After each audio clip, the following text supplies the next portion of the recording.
Assembly Bill 384, as the speaker said, will repeal 1983 Act 401, commonly referred to as the nuclear moratorium in the state of Wisconsin.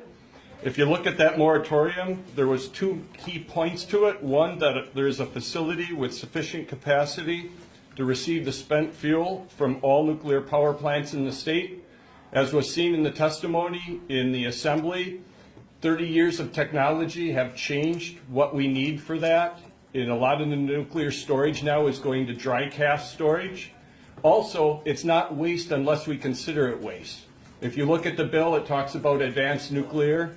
Advanced nuclear in the stage 4 reactors are going to start taking some of that waste and actually using it as their fuel source. The second part is that the construction of a power plant is economically advantageous to ratepayers based on specified factors.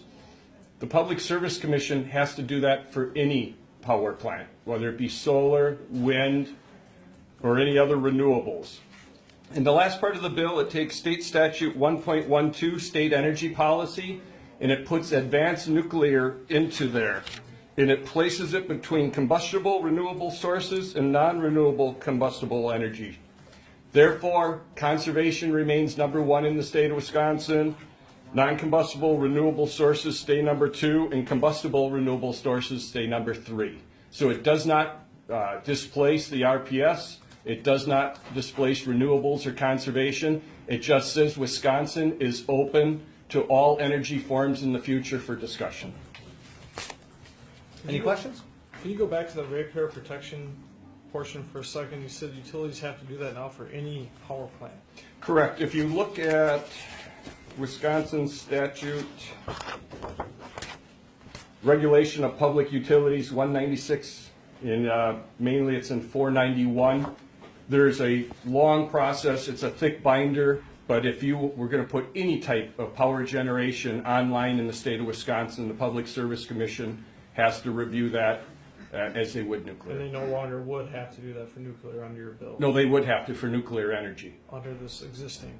Under the existing statutes, yes. So we're removing something that's in statute twice.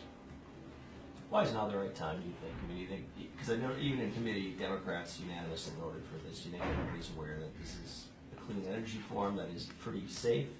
I guess, time is subject to everyone. My first year here was 2007, and that's the last time this came up for a vote under, then it was Phil Montgomery.